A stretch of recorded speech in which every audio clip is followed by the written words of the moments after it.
আমার নাম আছে খাতুন। আমার বয়স 70 বছর। আমি আগে কিছু লিখতে পারতাম না, এখন কিছু লিখতে পারি, কিছু শিখতেছি এবং কিছু পরিচালনা করতেছি।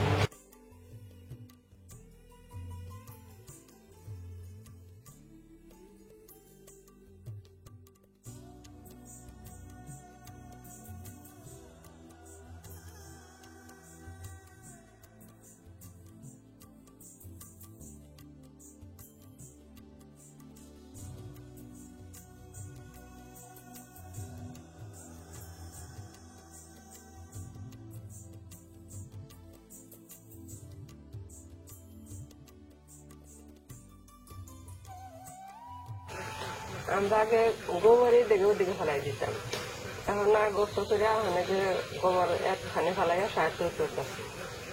এটা দেখে দেখে কম্পিউটার দেখে দেখে সব শিখছি।